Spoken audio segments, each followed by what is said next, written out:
Our world is in peril. Gaia, the spirit of the earth, can no longer stand the terrible destruction plaguing our planet. She sends 5 magic rings to 5 special young people. Right. Guys, it's Michael here with the M.O.T.O.R show. And, you know, the left, they're going to be really hysterical for the next couple of days because we're having some, quote, record temperatures, end quote, here in the beginning of August.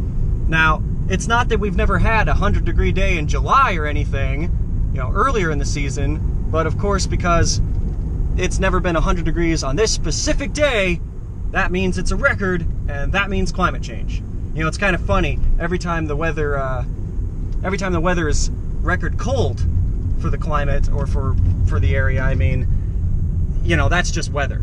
So if we have a 20-degree day in October, that's just weather. You know, even if it breaks the record books, that's just weather. That's not climate. But every time it's hot, that's climate. Now, obviously, I really want to go after this topic because there's so many things like this that they do. It's so stupid, you know, their argument. But before we can go after that, we need to go after a different topic because I think the millennials need to see where we've been brainwashed once before. And that's the topic of the ozone layer. How many of you guys remember that? How many of you guys remember that there wasn't going to be an ozone layer in 20 years and sunburns were going to be through the roof, and once the ozone layer goes away, there's not going to be any ice caps? See, they did the same thing they did with climate change. They went after the ice caps, saying that, you know, once the ozone layer's gone, that the forests are going to be burned away and that there's going to be more deserts and no ice caps and the ocean's going to rise. This same stuff was said in the 90s with a different scam, and they raised us on it. And I can remember, you know, as a kid watching TV, watching cartoon shows like Captain Planet, and Captain Planet, they had a villain that was going to do this. They were going to release CFCs into the ozone, and it was going to destroy the ozone layer and then melt the ice caps. That was the core of the episode. And of course, at the end, they tell you the supposed actual science. And what was the actual science? The same stuff they were teaching us at school. That man is bad, CFCs are bad, they'll destroy the environment, they'll destroy the ozone layer, and that's the end of the argument. Don't look into it any further. Of course you can't because it's the 90s and the internet is terrible. Most people didn't even have the internet. See, back then they could get away with an argument like this, especially when you're just an impressionable kid. You know, you're inclined to believe what you're told. So you're not going to go looking for, you know, anything else. Now, I always had a bad feeling when I was a kid about the ozone layer thing. I would always put the argument forward that, well, maybe it's not that way, maybe we don't know what we're talking about, you know. I guess I was always a critical thinker, even at a young age. And, of course, back then I had the adults saying the same, and even people my age saying the same things that they say now about climate change. That, well, you know, it's widely believed and it's popular belief and more people believe that this is happening, so you're probably wrong. It was always so hard to get them to open up their mind just a little bit to the possibility that popular belief isn't always right. Even though history has plenty of examples of popular belief being wrong and consensus in science being wrong, because consensus in science is bullshit. So what did they teach us at school? They taught us, you know, that ozone is being destroyed by man and CFCs. You know what they didn't teach us at school? Quite a lot of other facts about the ozone layer that once you learn them, you realize their argument is terrible. You realize they really don't have an argument at all, and there's a reason that they left this information out. It's because anybody with half a brain could see that they were making stuff up once they learn it. So, one of the things they didn't tell us in school was that the ozone layer and ozone itself is renewable. This isn't even something that you have to go looking very far for. Ozone's formed when oxygen comes into contact with UV radiation. In other words, sunlight. So, about 50 kilometers off the surface of Earth there, where the stratosphere is, where the ozone layer is forming, it's constantly being renewed. It's constantly forming from sunlight. Now, because ozone's so easy to form, it's also really easy to break down. And chlorine is what actually breaks the ozone layer down. This is a true fact. Now, they didn't tell us this in school. They just told us that hairspray and air conditioners are bad. They didn't tell us why they were bad. They didn't tell us why Freon was bad. See, Freon is a refrigerant, and you know, it has chlorine in it. but chlorine's just one part of Freon. Freon is a carbon, 2 fluorines, and 2 chlorines. It's not the same as just pure chlorine. Of course, you know, you hear chlorine and you think, well, that's bad. It must be bad. We gotta ban it. Chlorine is actually, I mean, it's natural in the environment. There's a lot of ways that it gets into the ozone layer naturally. For instance, 300 million tons of it is evaporated off the ocean and stirred up through hurricanes and storms. 300 million tons. 36 million tons released from volcanoes, emissions off of volcanoes. 14.2 million tons released from forest fires. And only 1.1 million is released from man. And those are just some of the places where chlorine gets into the ozone layer. So just in case I missed it, I'm going to tack that on there real quick. But anyway, see, in chemistry, one atom does make a huge difference. Can mean the difference between poisonous and not poisonous. So, you know, it's much the same with Freon. And the other thing they didn't tell us about Freon was that it weighs 4 times more than oxygen. 4 times more. Obviously, their argument's broken right there, because they're accusing this gas of managing to get all the way up into the stratosphere when it weighs more than the atmosphere around it. It would obviously sink, but, you know, it weighs more, and they didn't teach us this in school. You think when you're talking about science that these are things that they would tell you, but of course they don't. You know, when you learn about cancer, they don't just say cancer equals bad. They tell you why it's bad. You know, if you go to a mechanic and there's a problem with your car, they aren't going to say, oh, it's just a bad part, and that's all there is to it. I mean, some do, but most people are going to say, well, here's why it happened, here's how we prevent it from happening the second time. You know, there's a reason to look further into things than just this equals bad. You know, don't think about it, just listen to me and trust me. So that's where I always get suspicious. That's why I get suspicious about climate change, is because there's plenty of things that they don't tell you about climate change as well. So yeah, Freon weighs way too much to just get up there. And isn't it kind of interesting that they would figure that Freon would not only be released into the environment and go up into the stratosphere, but that it would also wait until it makes its way to the poles to do its damage? You would think that if Freon was really a problem, that the areas where it's manufactured, the areas where it's getting out into the environment, would be where the hole would be.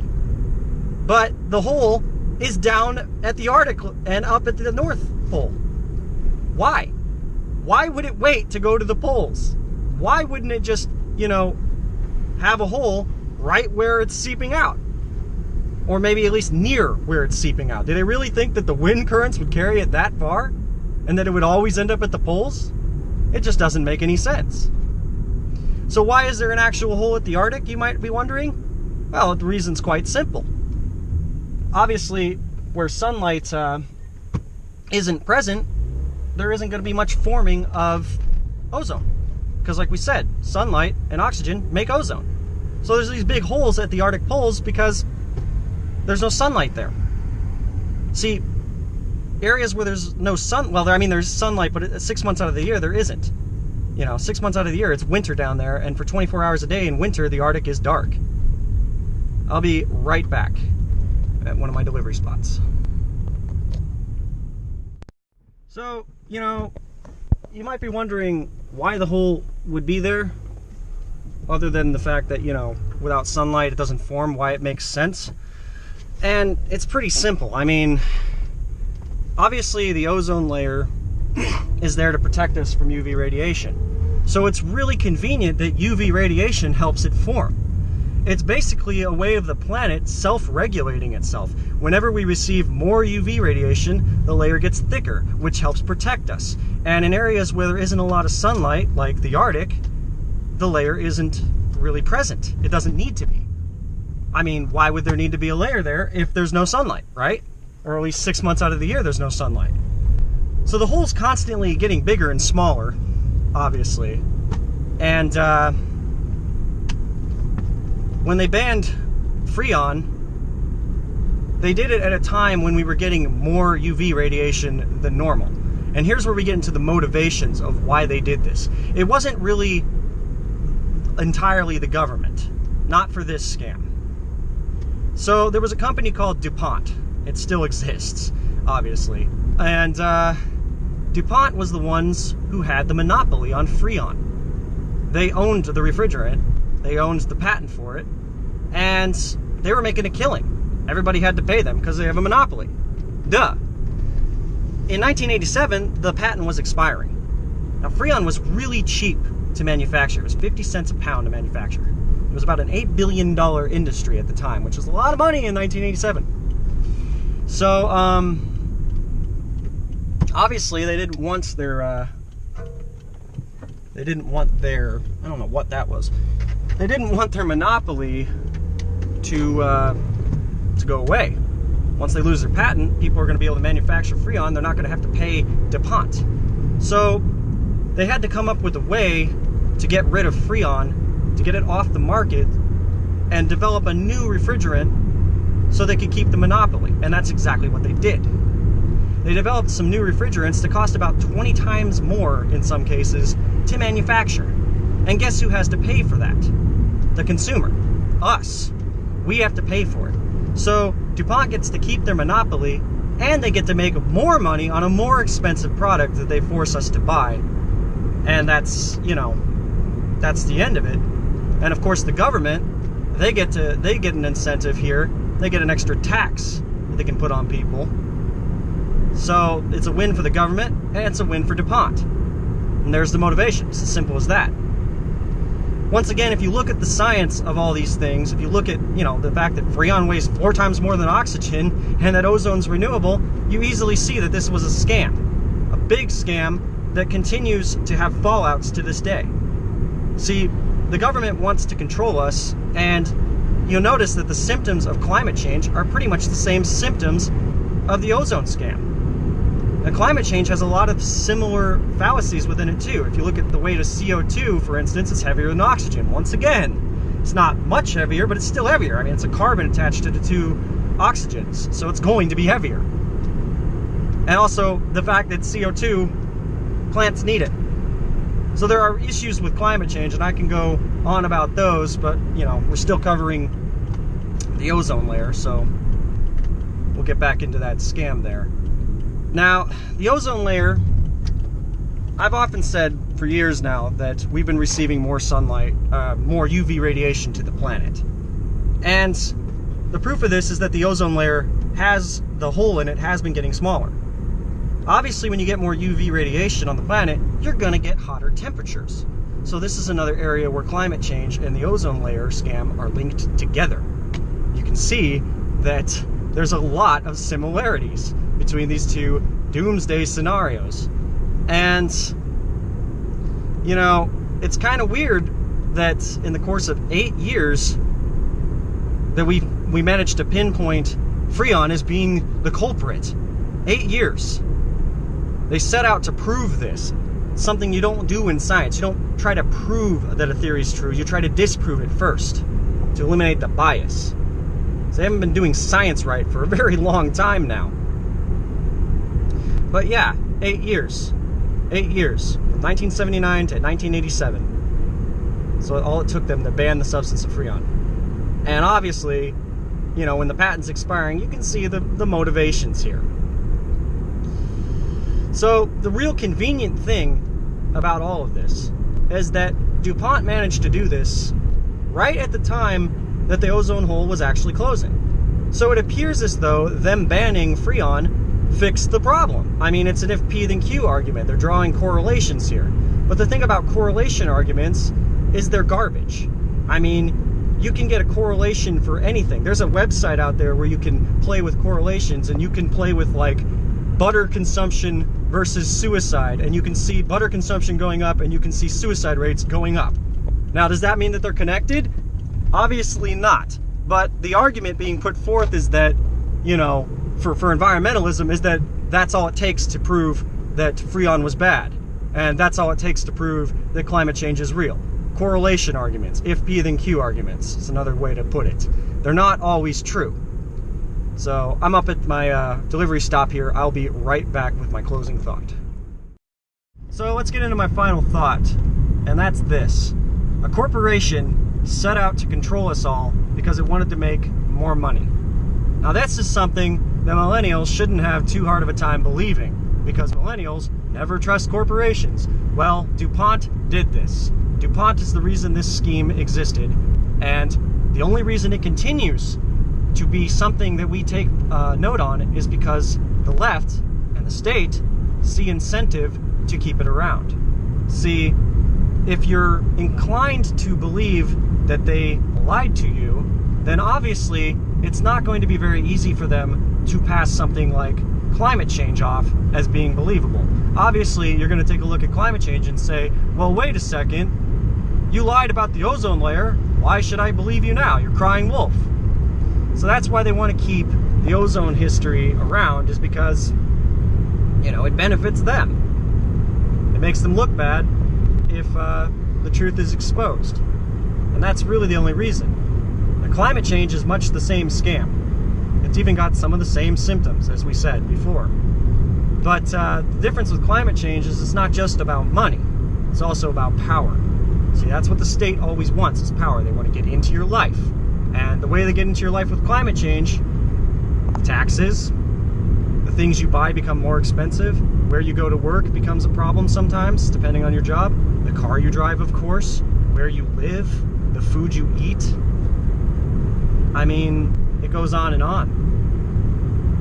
They use climate change for pretty much everything. They're even using it for the refugee crisis, trying to say that climate change is one of the main reasons why we need to take in refugees. I mean, it never ends. And the lies never stop. Climate change is a much bigger subject, but much like the ozone layer, it's got a course that it's running. Eventually the planet's going to start cooling back down, and they're going to try to take credit for it. And then they're going to have to replace the scam, just like they did with the ozone layer. They only had so much time with the ozone layer, you know.